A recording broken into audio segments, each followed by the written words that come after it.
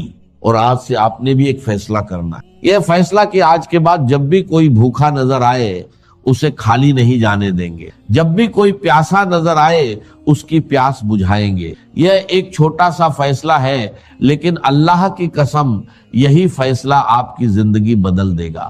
اللہ تعالیٰ نے فرمایا کہ تم نیکی کو نہیں پہنچ سکتے جب تک اس چیز میں سے خرچ نہ کرو جو تمہیں پیاری ہو۔ یعنی اللہ کہہ رہا ہے دو، اور پھر دیکھو میں کیا کرتا ہوں۔ زیادہ کما رہا، ایک میں کم ہے، کم کما رہا ہے، اس پہ شکایت کی ضرورت ہے۔ ہاں یہ ضرور ہے کہ اگر غریبی اور امیری کے فرق میں ہمارے نظام کی کوئی خرابی ہے، اسے درست کر دیں۔ نظام میں مواقع سب کے لیے برابر ہو گئی۔ اب یہ کام جو ہے بدقسمتی سے ماننا پڑتا ہے کہ ہمارے ہاں اسلامی مراد نام نہاد میں کہیں وہ نظام موجود ہے، کہیں دنیا نے کر کے دکھایا۔ میرا بچہ ہو، آپ کا بچہ، تعلیم ایک ہی ملے گی، ورنہ ایک امیر کا بچہ تو آگے نکل گیا، ایک غریب کا بچہ پیچھے رہ گیا، چاہے وہ ذہین تر ہے، اسے موقع ملتا تو شاید اس امیر کے بچے سے کہیں آگے نکل جائے۔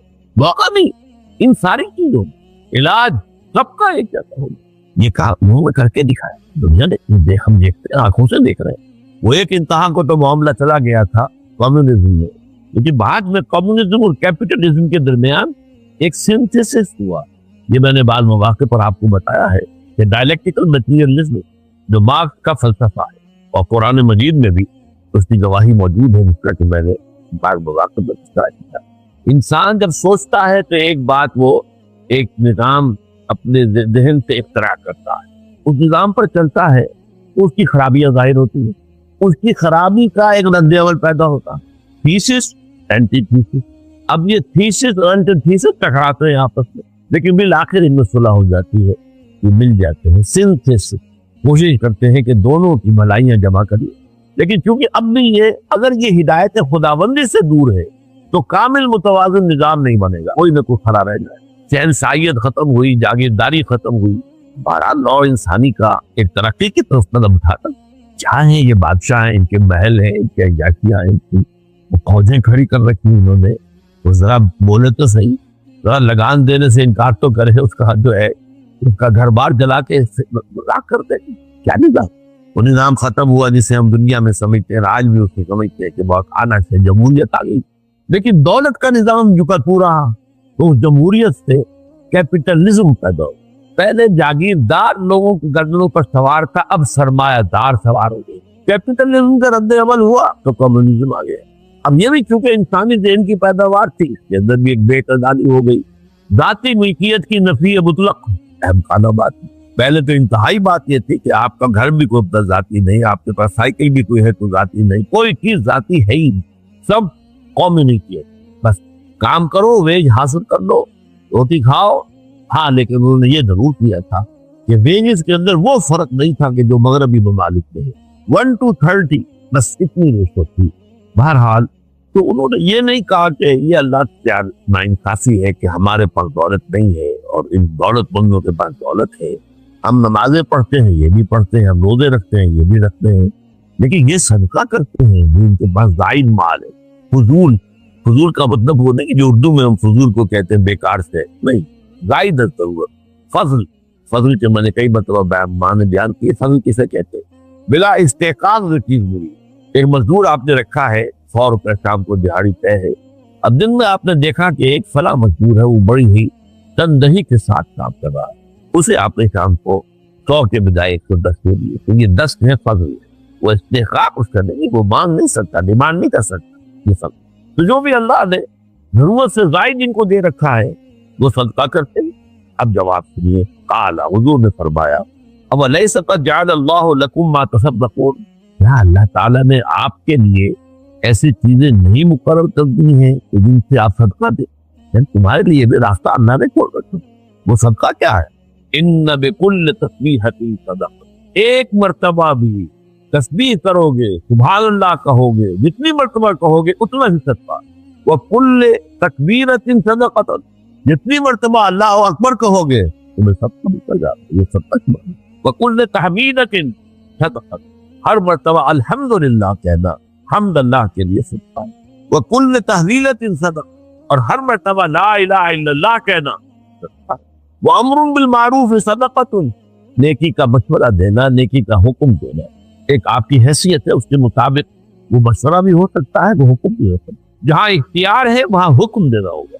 آپ اپنے گھر کے اندر طاقت کے ساتھ بھی نیکی کا مخاص کر سکتے ہیں۔ ایک بچہ ہے وہ نماز نہیں پڑھ رہا، اسے آپ مار سکتے ہیں، سزا دے سکتے ہیں۔ وہ مغربی تصور نہیں ہے ہمارے یہاں، بچے کو ہاتھ نہ لگاؤ، بچوں کو روک ٹوک نہ کرو۔ ہم تو سمجھتے ہیں کہ بچے میں اگر شرم ہے، حیا ہے، جھجک ہے، اس میں پوری حدیث ہم پڑھ چکے، وہ تو اس کی شخصیت کے صحت مند طور پر ارتقا پانے کا ذریعہ بنے۔ تو اس میں فرمایا گیا کہ نیکی کا اگر آپ کہیں آپ کا اختیار ہے تو حکمت، اختیار نہیں ہے تو مشورہ، نصیحت، نیکی کی بات بتاؤ۔ وَنَهْيٌ عَنْ مُنْكَرٍ صَدَقَةٌ، اور کسی برائی سے روکنا زبان سے یا ہاتھ سے۔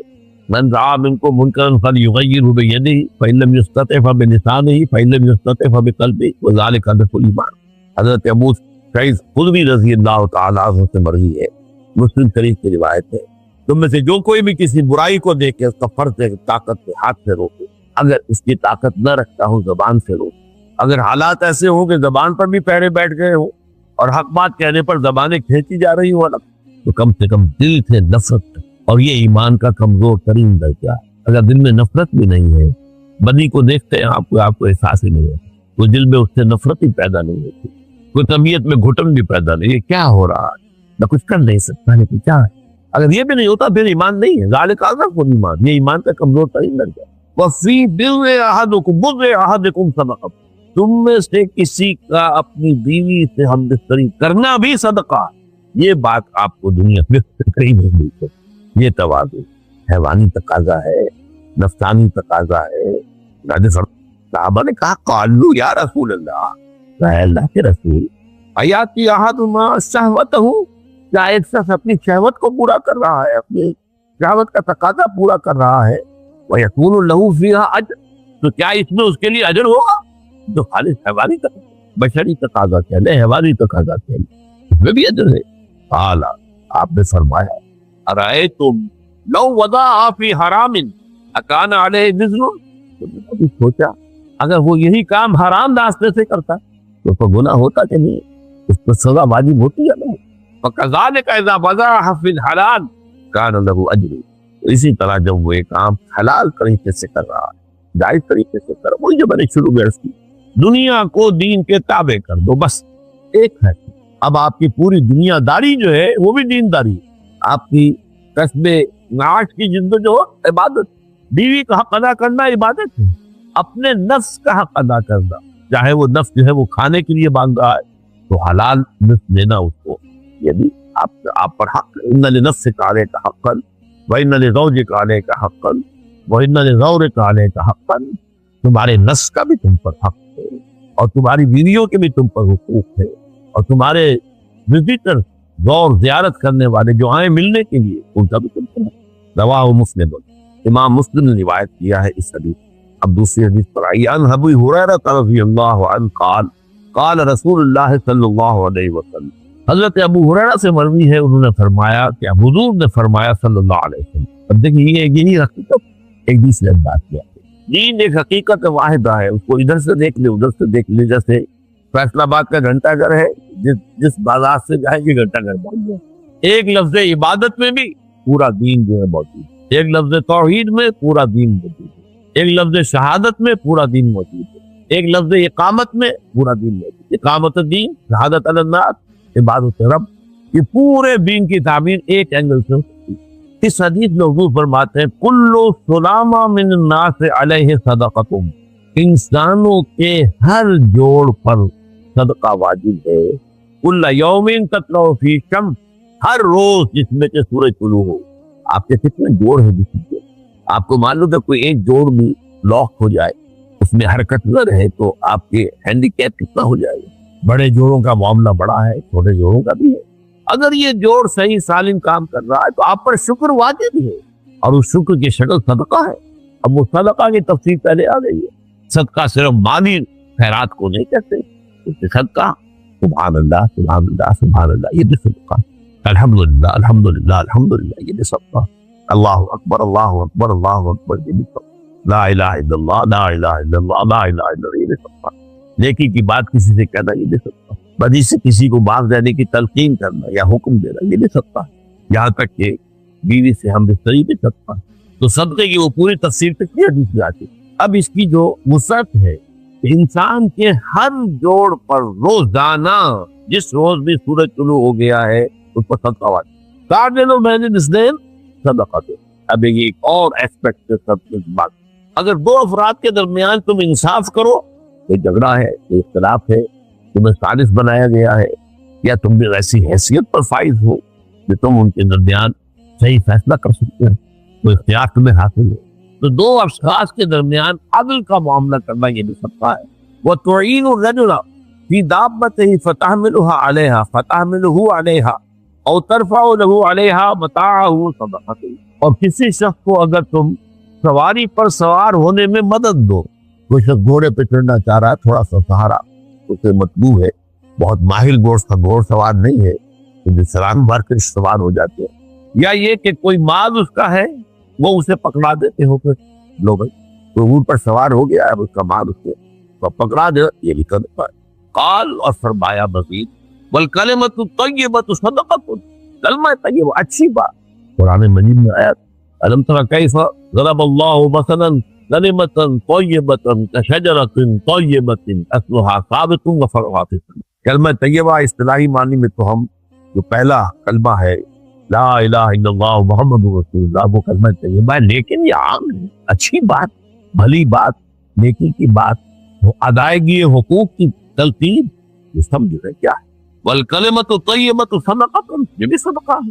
وکل خطوۃ تمشیها الی الصلاۃ صدقۃ. ہر قدم جس سے تم چل رہے ہو جبکہ نماز کے لیے جا رہے ہو, جماعت کی نماز کے لیے مسجد کی, یہ بھی صدقہ ہے. ہر قدم پر صدقہ ہے, ہر قدم پر نیکی. وَتُمِيتُ الْأَذَىٰ عَنِ الطَّرِيقِ صَدَقَةٌ. اور اگر تم راستے سے کوئی اذیت بخش چیز ہٹا دو, یہ بھی صدقہ. راستے پر چلتے ہو آپ دیکھتے ہیں کہ اینٹ پڑی ہے, کوئی ٹھوکر کھا جائے گا, ہٹا کر اس کو ایک طرف کر دیے. روشے ہے, موزی ہے, کوئی کانٹوں والی کوئی چیز پڑی ہوئی ہے, ہٹا دو. تو گویا کہ دیکھیے ایک ہی لفظ صدقہ میں آج ہم نے دیکھا ہے, ایک لفظ صدقہ میں پورے دین کی تعبیر, ایک لفظ عبادت میں پورے دین کی تعبیر. یا ایھا الناس اعبدوا ربکم الذی خلقکم والذین من قبلکم لعلکم تفلحون. اے لوگوں, اپنے اس رب کی عبادت اختیار کرو جس نے تمہیں بھی پیدا کیا, تم سے جو پہلے ہو گزرے ان کو بھی پیدا کیا, تاکہ تم فلاح پاؤ. لعلکم تتقون, تاکہ تم بچ جاؤ. کس چیز سے بچ جاؤ؟ اللہ کے عذاب سے بچ جاؤ. تو ایک لفظ ہے عبادت, ایک لفظ اسلام, تو یہ بات آ جائے گی. ایک لفظ ایمان, اس کے حوالے سے سب کچھ آ جائے گا. ایمان میں عمل بھی ثابت ہے. برا عمل جو ہے وہ ایمان کی نفی ہے, اچھا ایمان, اچھا عمل وہ ایمان کا ثمرہ ہے, اس کا پھل ہے. یہ حدیث جو ہے اس کو روایت کیا ہے امام بخاری اور امام مسلم دونوں نے. ہم چلتے ہیں اگلی حدیث کی طرف. یہ بھی اصل میں ان احادیث میں سے ہے کہ جن کے بارے میں آپ کو بتا چکا ہوں, جنہیں جوامع الکلم سے تعبیر کیا ہے. خود اوتی تو جوامع الکلم, مجھے اللہ تعالیٰ کی طرف سے بڑے جامع کلمات بتا, چند لفظوں میں معانی کا, ہدایت کا, حکمت کا سمندر بن جاتا. البر حسن الخلق. اب نیکی کیا ہے؟ دیکھیے نیکی ہمیں معلوم ہے, نماز نیکی ہے, روزہ نیکی ہے, زکوٰۃ نیکی ہے, حج نیکی ہے, عمرہ نیکی ہے. یہاں ایک اور تعبیر آ رہی ہے, البر حسن الخلق, اچھا اخلاق. صدقہ کے حوالے سے مجھے وہ حدیث یاد آ گئی, تبسمک فی وجہ اخیک صدقۃ. تمہارا کوئی عزیز دوست بھائی تم سے ملنے آیا ہے, تم متبسم چہرے کے ساتھ اس کا اگر استقبال کرتے ہیں, اس کا بھی دل جو ہے تو اس کی طریقے سے بھی. اور اگر آپ نے ابو سن قریرہ کی حیثیت سے بس وہ جیسے بعض لوگ ہاتھ بھی ملاتے ہیں تو ایسے ہی کہ تھوڑا چھو جائے, بس اس سے زیادہ نہ ہو, تو انقباس پیدا ہو جاتا. آنے والے مقام میں آیا تبسمک فی وجہ اخیک صدقۃ. اپنے بھائی کے سامنے تبسم کے ساتھ اس سے ملنا, یہ بھی صدقہ. والبر حسن خلق. اب دیکھیں یہ ہمارے مطالعہ قرآن حکیم کے منتخب نصاب کا اہم درس ہے بر کی حقیقت. لیس البر ان تولوا وجوہکم قبل المشرق والمغرب ولكن البر من آمن بالله واليوم الآخر والملائكة والكتاب والنبيين وآتى المال على حبه ذوي القربى واليتامى والمساكين وابن السبيل والسائلين وفي الرقاب وإقام الصلاة وإيتاء الزكاة وأقام الصلاة وآتى الزكاة والموفون بعهدهم إذا عاهدوا والصابرين في البأساء والضراء وحين البأس أولئك الذين صدقوا وأولئك هم المتقون. یہ پوری ایک انسانی شخصیت کا حصہ ہے، پورا کردار مکمل ایک آیت. ان مختلف پہلوؤں سے انسان کے اندر اگر یہ کیفیات موجود ہے تو پھر وہ سچا نیک ہے، واقعی نیکوکار ہے، حقیقت میں تو صادق. اور یہی وہ ہے جس کو کہ متقی کہا. تمہارے ذہنوں میں تقوی کا بھی کچھ اور ہی معیارات ہیں، کچھ ظواہر کے ساتھ، کچھ لباس، کچھ یہ، کچھ وضع قطع، اسی کے حوالے سے تم لوگوں کا تقوی ناپتے ہو. لیکن تقوی بدر حقیقت اس متوازن شخصیت. والاسم ما حاق فی نفس، گناہ وہ ہے جس سے تمہارے دین میں تشویش پیدا. اب اس کے پیچھے یہ سمجھیے کہ ٹپ آف دی آئس برگ کے نیچے جیسے کہ بہت بڑا تودا جو ہے برف کا ہوتا ہے، نظر کو اوپر سے وہ ٹپ آف دی آئس برگ نظر آتا ہے صرف. لیکن یہ تو جہاز کا کیپٹن ہے جو ڈرتا ہے اس کو دیکھ کر کہ پتہ نہیں کم وقت کا نیچے جو ہے کتنا بڑا ہو گیا اور میرا جہاز تک پائے جاتا ٹکراتے نہیں اور خطوط چلیے. اس کے پیچھے پورا فلسفہ ہے. انسان میں نیکی جبلی طور پر موجود ہے. کیوں؟ وہ صرف حیوان نہیں ہے، اس میں روح ہے، ربانی بھی ہے. وَنَفَخْتُ فِيهِ مِن رُوحِي فَإِذَا سَوَّيْتُهُ وَنَفَخْتُ فِيهِ مِن رُوحِي فَقَعُوا لَهُ سَاجِدِينَ. یہ روح جو ہے نیکی سے اسے فرحت ہوتی، بدی سے اس میں ایک ضیق، تنگی، ایک تشویش، ایک انتشاق. یہ پورا فلسفہ اس کے پیچھے. اسی اعتبار سے اذا سرت کا، حسرت کا، وساعت کا، سیئت کا فانتمؤمنون، یہ فرمایا اگر تمہیں کوئی نیکی کر کے خوشی ہو اور کوئی برا کام کرنے سے تمہیں خود بھی اندر سے دکھ ہو، تمہیں اچھا نہ لگے میں نے یہ کیا کیا، تو اس کا مطلب تم ایمان والے ہو، تمہارے اندر ایمان ہے. ایمان ہے تو نیکی کو انڈورس کرتا ہے، اس کی تائید کرتا ہے، تصدیق کرتا ہے. بلکہ نیکی کرنے سے ایمان بڑھتا ہے، زیادت ہم ایمان. اور اگر کوئی برا کام آپ کر رہے ہو تو وہ ایمان جو ہے اس میں کمی آتی ہے، اس کا نور جو ہے وہ مدم پڑتا ہے. والاسم ما حاق فی نفسک وکرہت ان یطلع علیہ الناس، گناہ وہ ہے جس سے تمہارے دل میں تشویش پیدا ہو جائے اور تمہیں یہ پسند نہ ہو کہ وہ لوگوں کو معلوم ہو. اس میں ایک اور ووٹ آف کانفیڈنس ہے. ایک ووٹ آف کانفیڈنس انسان کی فطرت کے بارے میں اس کے اندر نیکی ہے. ایک ووٹ آف کانفیڈنس پوری نوع انسانی کے بارے میں. معاشرہ بحثیت مجموعی صحیح حکم لگاتا ہے کہ یہ نیکی ہے یہ بدی ہے. اس کو جدید اسلام میں کہا جاتا ہے کلیکٹیو سب کانشیس مائنڈ. کلیکٹیو ہم میں سے ہر ایک کا ایک تحت شعور ہے، تحت شعور ہے، تحت شعور ہے. آپ کا بھی ہے، میرا بھی ہے. ایک ہے پوری نوع انسانی کا ایک جیسا تحت شعور. یہ کلیکٹیو سب کانشیس. یہ کلیکٹیو سب کانشیس میں کیا ہے؟ یہ نیکی کو پسند کرتا ہے، برائی کو ناپسند. جب آپ یہ نہیں چاہتے کہ یہ بات کسی کے علم میں آئے، اس کا مطلب یہ خراب ہے. یہ بھی در حقیقت ایک اعتماد ہے فطرت انسانی پر بحثیت مجموعی. ایک ہے فطرت انسانی انفرادی طور پر. الاسم ما حاق فی نفسک، گناہ وہ ہے جسے تمہارے اندر تشویش کر اور جسے تم پسند نہ کرو کہ وہ لوگوں کے علم میں آئے. یہ گویا کہ اجتماعی طور پر انسان کی فطرت جو ہے اس کی تصدیق ہو. اسی حدیث کا ایک اور ورژن ہے وعن وابصة ابن معبد رضی اللہ عنہ. وابصہ ابن معبد رضی اللہ عنہ وہ فرماتے ہیں اتیت رسول اللہ صلی اللہ علیہ وسلم، میں نبی اکرم صلی اللہ علیہ وسلم کی خدمت میں حاضر ہوا. فقال، تو آپ نے فرمایا جئت تسأل عن البر. اب یہ دیکھیے حضور جان چکے ہیں کہ یہ کیا پوچھنے آیا. ظاہر بات ہے کہ حضور کا معاملہ علم غیب کا ہے، غیبی طور پر آپ مطلع ہو جاتے ہیں. ویسے تو یہ کہ کچھ اندازہ صاحب نظر لوگ جو ہوتے ہیں، اتقوا فراست المومن فإنه ينظر بنور اللہ، مومن کی فراست سے ذرا ہوشیار رہا کرو، اس لیے کہ وہ اللہ کے نور سے دیکھتا ہے. تمہارے دل میں جو ہے اسے کچھ نظر آ جاتا ہے. بہرحال یہ عید اللہ کا معاملہ ہے. تو حضور نے پوچھا، فرمایا جئت تسأل عن البر، کہ وابستہ تم آئے ہو مجھ سے بر کے بارے میں پوچھنے کہ بر کیا ہے، نیکی کیا ہے، بلائی کیا ہے، نیکی کیا ہے. قلت نعم، میں نے اس کے دیا میں یہی دریافت کرنے کے لیے حاضر ہوا. فرمایا اب پھر دیکھیے وہی فطرت انسانی پر اعتماد استفت قلبک، اپنے دل سے پوچھ لیا کرو. دل جو ہے وہ مسکن ہے روح کا. یہ جو 3 لیول ہے، نفس سب سے نیچے، روح سب سے اوپر، درمیان میں قلب. اگر اس قلب کا میلان نفس کی طرف ہو گیا، یوں سمجھیے یہ سیکھا ہے، ریفلیکٹ کرتا ہے. اگر نفس کی طرف ہو گیا پورے وجود کے اندر جو ہے نفسانیت خراب کر جائے گی، ظلمانیت تاریخی. اور اگر اس سیکھے کا رخ جو ہے روح کی طرف ہو گیا تو پورے وجود کے اندر نورانیت. نور ہے. اللہ تعالیٰ نے اولاً یہ جو ہے میں بیان کر چکا ہوں کہ بگ بینگ سے پہلے کی بات، بگ بینگ سے میٹیریل یونیورس کا آغاز ہوا، ورلڈ آف میٹر. یہ جو اممیٹیریل ورلڈ، ملائکہ اممیٹیریل، ارواح انسانیہ اممیٹیریل، روح جو ہے doesn't belong to the world of matter. ہمارا جسم جو ہے، ہمارا حیوانی وجود ورلڈ آف میٹر سے متعلق، اور روح در حقیقت نور ہے. اور اسی میں جیسا کہ بعض احادیث سے معلوم ہوتا ہے کہ جب اللہ تعالیٰ نے پہلے نور پیدا کیا، نور سے سب سے پہلے روح محمدی کو پیدا کیا. روح اسی نور ہی سے فرشتے پیدا کیے گئے، اسی نور ہی سے ارواح انسان پیدا کی، اور تمام انسانوں کی ارواح پیدا کر دی گئی. تمام انسانوں کی جو بھی آ چکے دنیا میں اور جو آنے والے ہیں قیامت تک، ان سب سے عہد لیا تھا اللہ نے. الست بربکم قالوا بلی، کیا میں ہی نہیں ہوں تمہارا رب اور آقا اور معبود؟ ہم سب نے کہا تھا بالکل آپ ہی. اب یہ عہد الست ہے جو لے کر ہم آئے ہیں دنیا. مجھے ایک مرتبہ ایک ابروہی صاحب نے ایک جملہ کسی فلسفے کا سنایا تھا، بہت گہرا جملہ. Had you not possessed me in the beginning, you would never have searched for me.